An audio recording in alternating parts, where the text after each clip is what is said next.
Welcome back to another episode of NFL News on the Boom Bust channel. I'm your host Terry, and I'm just rapping today, man. Just felt like talking about some stuff that was on my mind. So this is tomorrow, Friday is my last day working my second job. So I am looking forward to a little more free time.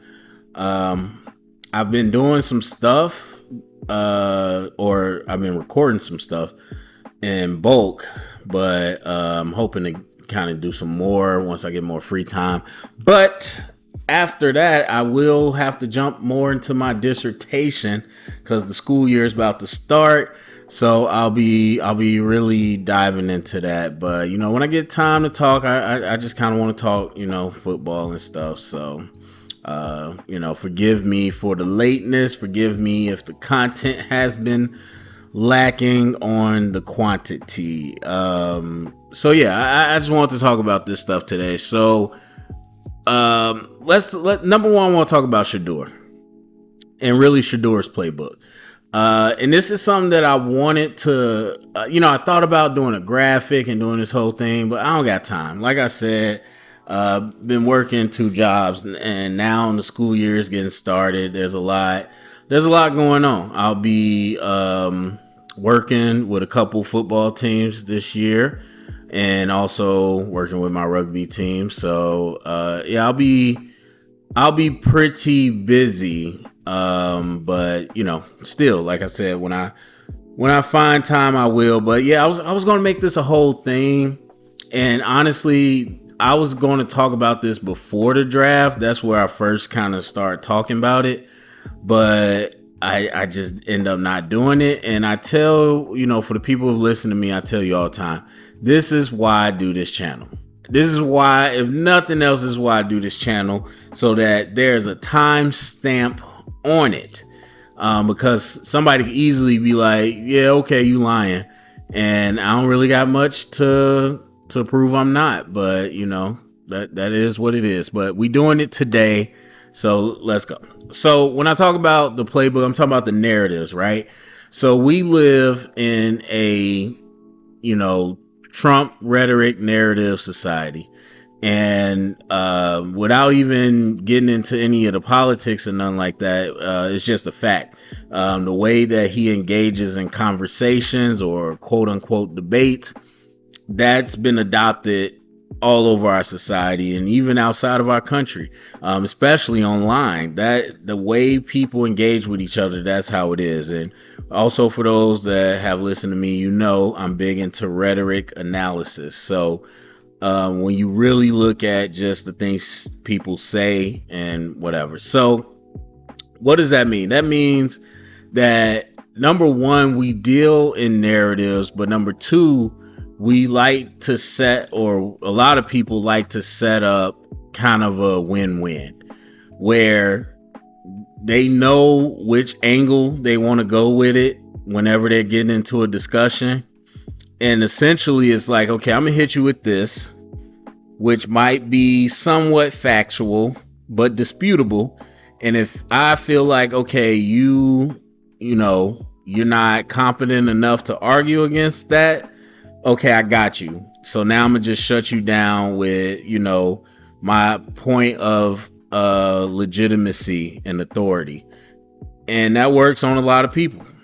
And if you fire back and I'm like, oh, okay, this person know what they talking about, well, then I'm gonna go this other route that's meant to cause chasing the tail argument where we just go round and round. And then of course the third level is I just attack you as a person, if that doesn't work. So anyway, that's where we kind of live in. And what it says is that people already made up their mind on whatever the subject is. And so now I'm just going to use whatever narrative that fits what I'm trying to say. Now, and we see it all over sports media and everywhere else. And so when I say the playbook, that's how I feel about anything. Like I said, whatever the subject is, especially online, people have their little playbook or menu of, okay, I'm gonna say this, if they say this, I'm gonna go here. Like And that was one of the genius things, to be honest, about that administration. They gave people simple narratives to follow, and they're just gonna live and die by that. All right. So anyway, when I'm talking about Shedeur, because I was essentially talking about, okay, if this happens in the draft, this is what people are going to say. If this happens, then this is what they're going to say, so on and so forth. I did this with the Bears too, so my Bears fans, they probably don't like me, but tell me I was wrong. I've done this too, because if you just pay attention, the narrative, like society we in, it's so easy to break apart. So obviously we had the preseason game where Shedeur was positive. If I'm not trying to start no controversy, I think everybody could at least agree that he was positive. Was it negative positive? It was a positive. All right.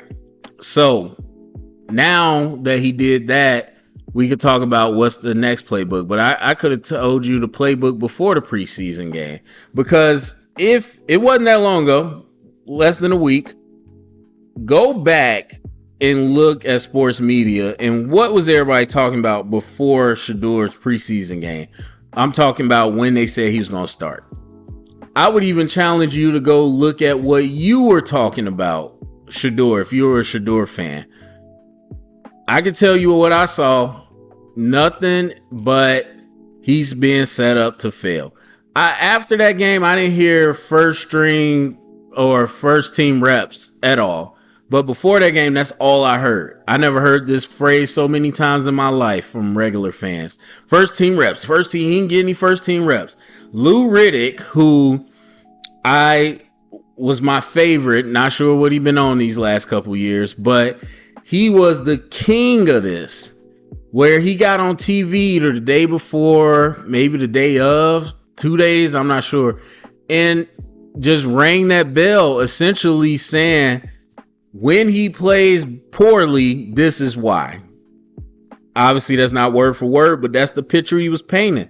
They didn't give him these first team reps. They didn't do this. They didn't want him to build. He set up for failure. That's all everybody's talking about. That was the narrative. He set up for failure. So understand what that does. You set up a win-win. You set up, okay, if he goes out and play bad, well, we told you. We no one said he was going to play great because he was set up for failure. They didn't give him those first team reps.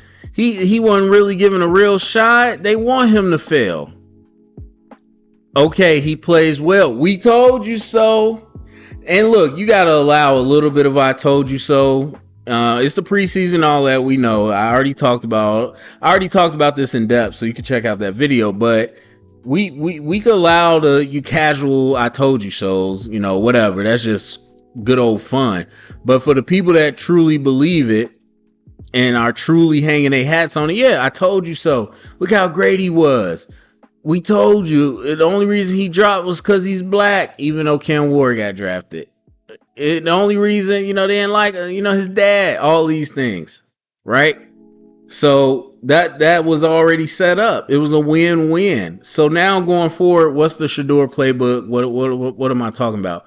I really only see a few options. I think not really number one, but least likely he doesn't make the roster. He doesn't make the roster. What's going to be the narrative? Oh, we told you.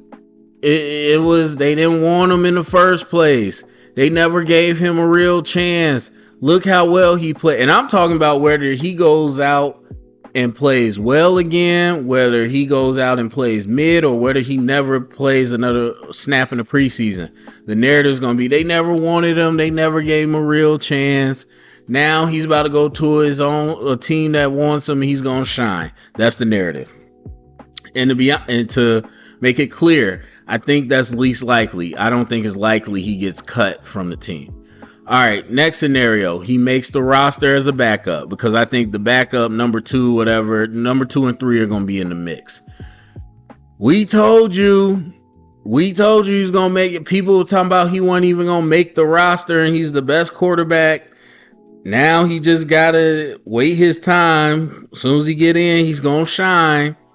He's gonna shine. We told you, everybody was doubting him, saying he didn't belong in the NFL, and he made the roster. Now, if he makes the roster, which I believe, more than likely one of Kenny Pickett or Dylan Gabriel will get cut.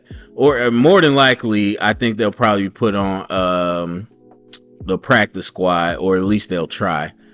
And so that's easy fodder for that narrative too. Y'all thought Kenny Pickett was gonna start. People said Kenny Pickett said he came here to start. He's clearly better than him. So what does that mean? Or Dylan Gabriel got picked in front of him, and he made the roster ahead of him. We told you he was better. They only picked Dylan because they didn't like him. That's the narrative. And then, of course, the other option is he is named the starter going forward. We told you so. Of course. All right. So then the next section, he plays well. More, we told you so. He should have been the top quarterback. Again, they only did this because he was black. He was blackballed. They don't like his dad. You know, he overcame all of this. He overcame the team that didn't like him. He overcame a bad roster. Like everything you could imagine. He doesn't play well. It's the Browns. What do you expect? They're a losing organization. When's the last time they went to the Super Bowl? The team is terrible. How could he carry this rock? Y'all think these other team or these other players with these good rosters compared to what he's working with? He was set up to fail from the first time. They did this on purpose. They put him out there with a bad team just to make him look bad. It was all a setup. There you go. That's the playbook. That I guarantee you 100%. That is what is going to happen. Obviously he could get injured. You know, there's some weird scenarios in there I can throw in, but generally that's the playbook. Whether you're a Shedeur fan and I gave you ammo, or you someone in the middle, or if you a Shedeur skeptic, I guess, like, just get ready. That's going to be the conversation, and that's and it's one of the reasons I point this out now, and I wanted to point it out before the draft, because these narratives are already set. It doesn't matter what happens. We're just dealing narratives. No one deals in like analyzing what happens. We deal in, this is what I decided I believe. So then we're going to just go ahead and use the narratives to back that up. So anyway, moving on. Jalen Hurts. Is he the most disrespected quarterback, the most disrespected player in the league? All these types of, conversations I've been seeing. Crazy to me. Crazy. Is this what we talking about? And to be honest, I'm sure we've had other times where a team won a Super Bowl and people was, talking about why they quarterback not being respected, all that good stuff. All right, so with Jalen Hurts, I'm gonna try to break this down as simple as possible, which might not be possible because it's not super simple.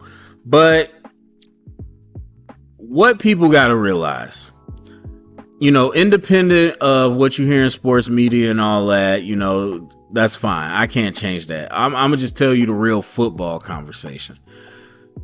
What happens in sports media is they like to weave in between talking about an individual in a vacuum and talking about a player as a part of a team. And I've always said this, or at least the last few years, that you need to you need to define the conversation. Are we talking about an individual player in a vacuum, or are we talking about team accomplishments? And when you get into sports media, again, with narratives, depending on what fits their argument or their narrative or their take, they're going to dip in between those two. Because when you're talking about an individual, That's very specific. This is a team sport. There's 22 starters, not counting special teams. That's a lot of people. That's a lot of variables.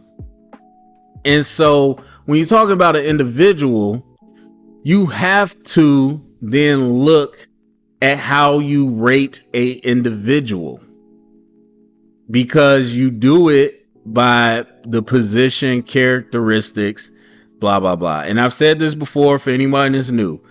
To me, it breaks down to 3 buckets: physical attributes, technique, position technique, whatever you want to call it, and football IQ. And so you could think that as general buckets, but obviously each position has its own technique, physical traits. And so when you do that, let's just say, for example, Justin Herbert, because that's the big argument. If you stack it up, I don't think it's a question who wins. Like, when we talk about what do we evaluate in a quarterback, if we created a checkbox, arm strength, Herbert, mobility, or whatever phrase or version of that you want to use, Hurt's gonna get that. But then when you go down the rest of it, it's going to be Herbert. And so what happens is any conversation goes the same way. So, y'all think Herbert is a better quarterback than Hurts? That's crazy. Herbert does this, and this. Okay, but which one won the Super Bowl? Now you're bringing up a team accomplishment. And again, people, as much as people think they free thinkers, all they do is follow the leader. They all use the same narrative based discussion and rhetoric.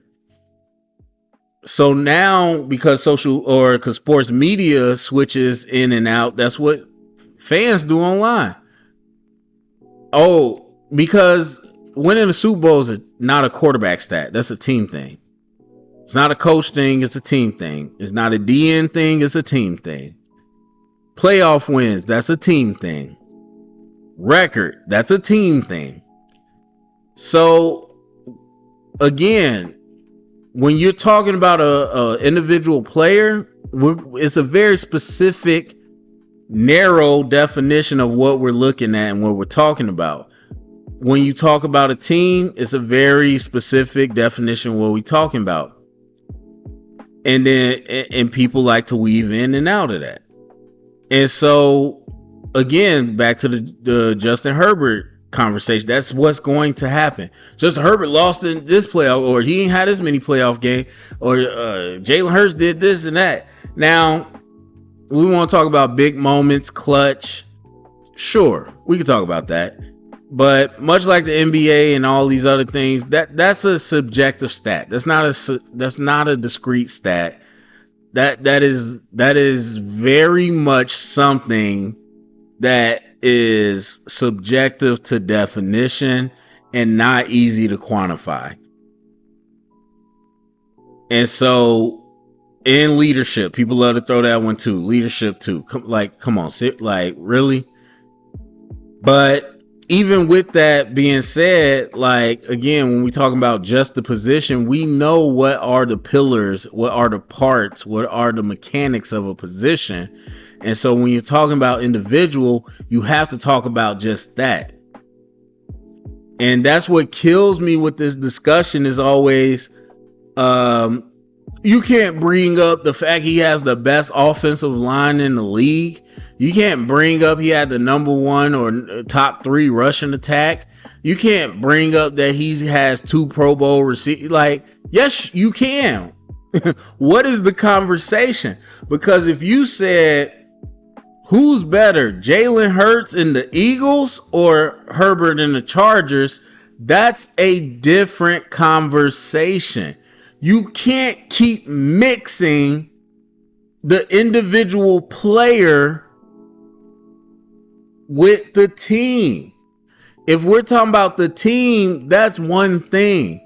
But if we're talking about the individual player, I hate people well, we can't do hypotheticals. Yes, that is the only way you can talk about a player in a vacuum. Anything else is just talking about the team that's around them. So if you say, oh, I'm going to take Hurts with that O-line, with Saquon, with that play caller, or with that defense, okay, cool. That's a team discussion. That's not a Jalen Hurts discussion. So do I think he's disrespected, discredited? No, I do not. I think he receives the proper credit. Because when things, this is what kills me. When things go south, when the team is high volume passing, it doesn't look good. Or when the team like crashed out the previous season. Where's all this discussion then? It's all about the team. It's all about everything else. But when it goes right and they win a Super Bowl, dog, you can't bring up the team. You can't bring up the team. Let's focus on Jalen. What? So again, as I've said many times before, you focus the discussion. Are we talking about a team or are we talking about an individual? Because when it comes to individual, look, there's a few things you can do. Let's talk about, again, what are the characteristics, the attributes of the position and who's better at what? We could talk about flip the teams. What would Herbert have done with the Eagles? What would Hurts have done with the Chargers? And then there's four things. You could talk about if they were on the same team. If they were on the same team, which is kind of similar to the other one, but if they were on the same team and they switched off every quarter or every, whatever, who would get the most out of this team? But even then, that's still more of a team thing. And then the last thing, which is my favorite, if you are building a fantasy draft, now I ain't talking about fantasy football. I'm talking about like a Madden fantasy draft. Like if you have a blank roster, who are you taking? And then people will say, oh, I don't want to deal with hypotheticals. No, that is how you talk about an individual player. Because guess what? When you talk about it that way, Hurts doesn't come with the rest of that O-line. He doesn't come with Saquon. He doesn't come with A.J. Brown. So it's not about what's around him. It's about what he has. And it's very similar to a head coach. Or any type of coach, really, but a head coach specifically. With my Bears, Ben Johnson. As I kept telling people, okay, why do you think he's going to be good? Well, look what he did with this and that. Well, he's not coming with him. He's not coming with that offensive line. He's not coming with that running back. He doesn't have those. It's just what he brings. And so, again, that's the way you have to talk about it. That's the only logical way to talk about evaluating players in football. But on top of that, the question is all over, is Jalen Hurts disrespected? No, Jalen Hurts with that team is a Super Bowl caliber team. And not only, and team don't mean just roster, it means with that philosophy. We'll see what it looks like this year. They got different offensive coordinator and all that. But that style of play, that roster, all those things, not just because they won a Super Bowl, I'm saying duh, but because we saw how that unit operated or how the team operated, because the units feed off of each other. And so that's how it goes. To me, it's no different than Lamar. And I'm not saying Lamar's and Hurts on the same level.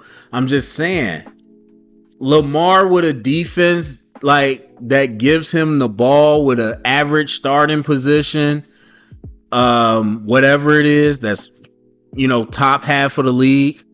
When you got a rushing attack that's top half of the league, when you have these different things that fits with Lamar, and I don't understand why it's such a negative to say like that's the style that fits that quarterback. There's not many quarterbacks that we've seen, especially today, or any players really that are good in multiple schemes. I say this all the time. I've been saying this since I started this channel. Only 1% of players transcend scheme. Whenever you see that free agent go to another team and wonder why he don't look the same, they ask him to do different things.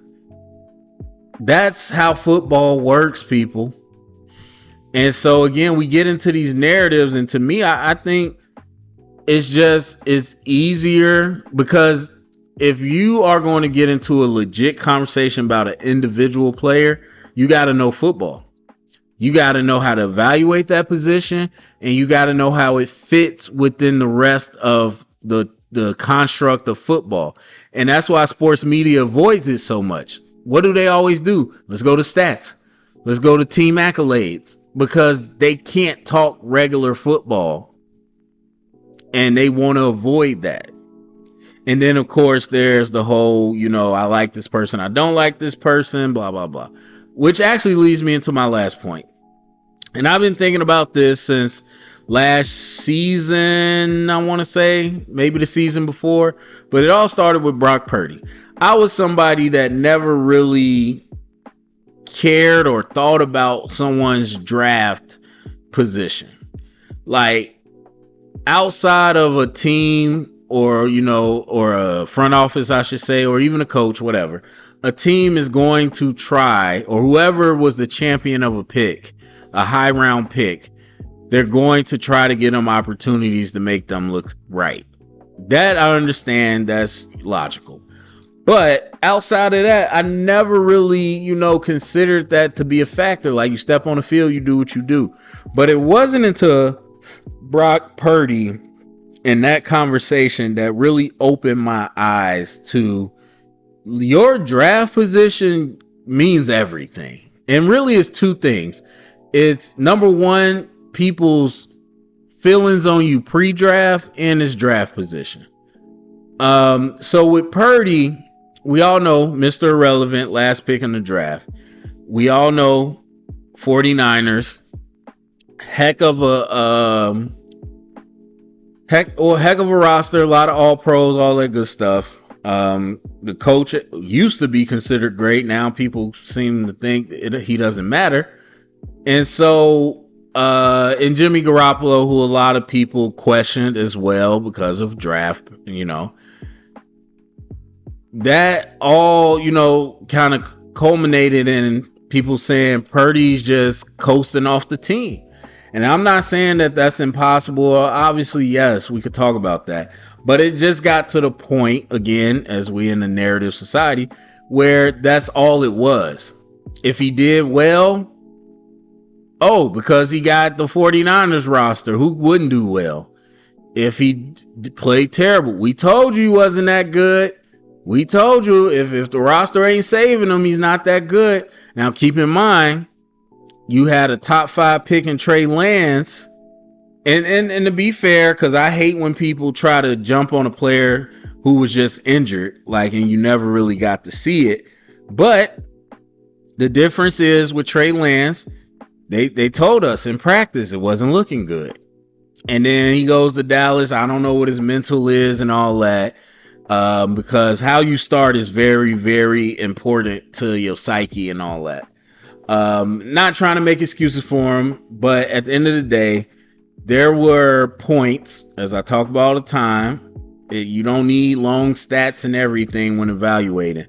There are points where things are in place and it's just on you to do it, and he didn't do it. And even if he wasn't great, you should be able to go in and, just coast if it's that easy, the way y'all talk about Purdy. So, and I'm not saying whether Purdy is this or Trey Lance is that. All I'm saying is that was the discussion. It don't always add up. So when they start talking about Purdy and what his deal should be and who he is and all these things, and make no mistake, Purdy was playing in that Super Bowl, in the biggest stage. That really opened up my eyes. Because of course, most people, they don't got an opinion on Mr. Irrelevant. Most most sports media people and almost every fan, they're not going that deep into the draft. So they don't have an opinion on Purdy. But the simple fact that he was drafted, Mr. Irrelevant was like, okay, well, then he can't be that good. So if he's playing well, then it has to be because of this team. That's the narrative. And I started to realize and once I saw it with Purdy, I started seeing it everywhere. And again, I'm just rapping because really I should have wrote a lot of this stuff down and really structured it out, but I didn't. So, forgive me. But I could tell you off the top of my head, one that's happening in real time, Marvin Harrison Jr. Marvin Harrison Jr. And again, my stuff is on wax. I got receipts, so you don't gotta try to tell me I'm a this and I'm a that. What I said about him is there. I said that he was first round prospect, all that, but I did not think he was not my number one ranked receiver. I don't think he was as good as people were saying, because I thought that he had a style that works for him, and people were just way over the top, basically making it sound like he's an all-world receiver at every single thing. And I'm like, no, he's really kind of good at this. And I had Malik Neighbors over because he had an elite tool that is really hard to replicate. Really, we've only seen it from Tyreek Hill, and that is that explosion. That acceleration, that first step explosion was crazy, and we saw how it played out in the NFL.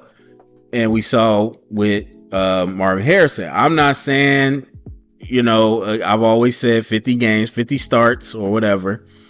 And so I'm not saying the book is done on him, but to me, it was pretty evident. But it doesn't really matter what my evaluation was. Point is, a lot of the consensus was like, can't miss prospect, franchise changer, elite. That's all we hear, right? So he goes out, has this season.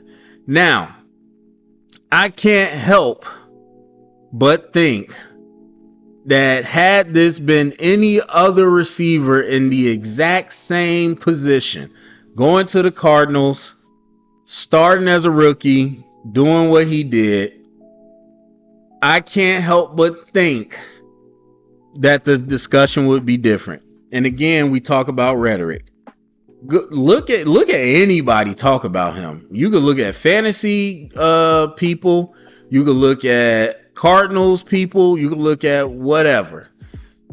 The conversation is 99%. The Cardinals got to use him better. The Cardinals got to use him better. Why would the Cardinals not use him like this? Now, I'm a type of person who does the draft. If you're new to me, I do this. I've been doing this. So I know all the discussions. I know the evaluations. You know what I never heard when they was talking about Marvin Harrison Jr.? The team's got to get him some easy screens. He's a yak guy. That's what makes him special, is what he does after the catch.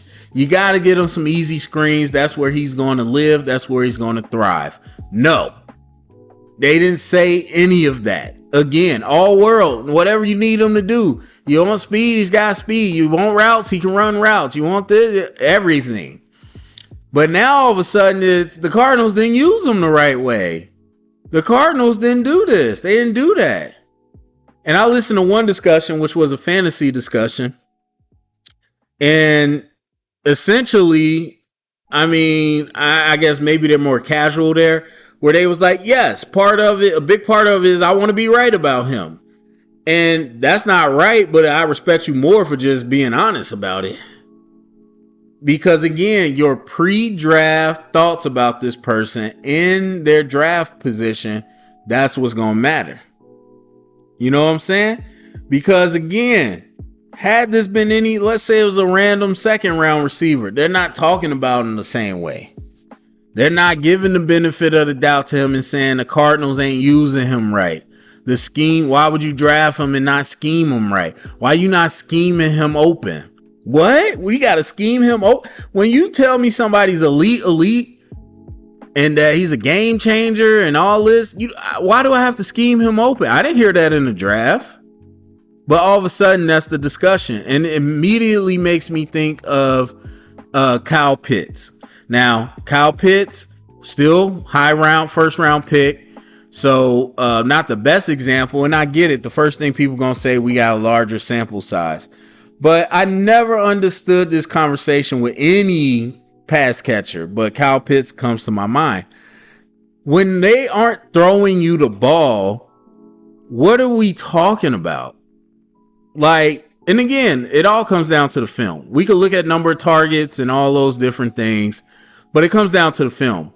If you come to the film and say, hey, he's never open, that's a different conversation. But I've watched the film. That's not the case. Plus, on top of that, we saw what he did his first year.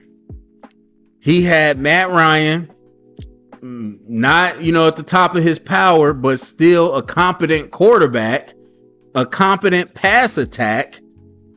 And we saw what he did. You know what I mean? And so it ain't like we have no proof that he could play. And then again, so you look at the physical traits, they are what they are. You can't argue those. The technique, again, you got to go to the film. In the NFL, what does it look like? Is it as good as college? Yes. Football IQ, I don't know him, but I don't hear nothing bad. So when we look at these rotations of quarterbacks he's playing with how much they ran the ball, with how much he doesn't get any opportunities to get catch, how is it then that Kyle Pitts is terrible? That's what I'm trying to figure out. That's what I'm trying to figure out. And again, after a certain amount of time, I get it. The sample size is large enough where you're like, okay, this is Kyle Pitts' fault. I don't believe that, but that's kind of how that goes. But you can see how this applies to a lot of different players. Depending on what you felt about them, then you're going to give benefits of the doubt. If you didn't like them coming out of the draft, it's no question. It's their fault. We're not going to look at any of the context. But if you really like them, now we're going to start shifting the goalpost. It's this, it's that. And this connects literally back to the conversation I just had about Jalen Hurts. Like, what are we talking about? So when everything's cool and it's going according to plan, we can't talk about the team. But if it's not going right, well, you got to look at what's going around the context of the team. Come on now. I'm just looking for people to be consistent. But the thing is, like, where you draft matters, and we know expectations, and it goes from drafts to contracts. Once you got a big contract, we expect this. To me, that's dumb. That has nothing to do with football, to be quite honest. But that's how people talk. And so expectations, I get to a certain degree, but expectations shouldn't shape how we evaluate. And that's where it starts to really starts to tweak me out. Like, again, you are really low on the totem pole in terms of draft. Then it turns into, well, what's the roster around you? Or the coach had to be really coaching you up. He really developed you. And we just get into narratives. I've talked about that before too, like the blame game with my Bears. It's all about who has the clout, essentially. Right now, Ben Johnson has the clout. If it doesn't work out, it's because Caleb Williams was a bust. Guess who had the clout last year? Caleb Williams. It ain't working with Caleb. Oh, it must be Eberflus. Got to get him out. Still looks bad. Okay, well, let's fire this guy. Got to get him out. Still looks bad. All right, let's fire everybody. Because it wasn't Caleb. So that, it's starting to open up my eyes, man. You like your pedigree in terms of draft, to me it's always been whatever, but in this narrative society that is used so often to shape how people feel about you. And as I said prior, it's because they don't know football. A lot of people don't know football, and a lot of egos are involved where people just want to be right. And that makes a bad combination. And that's just sports media. Casual fans, we already know, like, if you're online, you could be as ridiculous as you want to be. So we know people just gonna try to say whatever makes them feel good. And so I started to peep that. I really started to peep, depending on where you was drafted, that is going to shape how people talk about you and evaluate you. I guess that's what I'm saying at the end of the day. You know, narratives aside, benefit of the doubt aside, people's evaluations literally hinge on how I felt about you pre-draft and what's your draft position. They say it all the time. This is a top 5 pick. This is a top 10 pick. This is a first round pick. This is a second round pick. And it doesn't make sense to me. And if you, again, are new, I do this draft stuff. And so I've been doing this for a long time, and drafts are very unique to the team.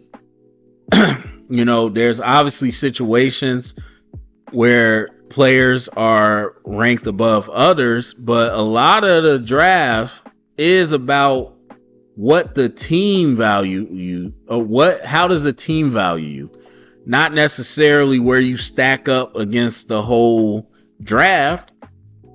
I say it all the time. If a team decided, okay, we're going to draft this punter number 1, does that mean he's the best player in the draft? No, that's just what the team decided to do. So there's that. All right, I'm done talking. Go down in the comment section. Let me know what you think. Share around, get the convo started. Thank you for listening.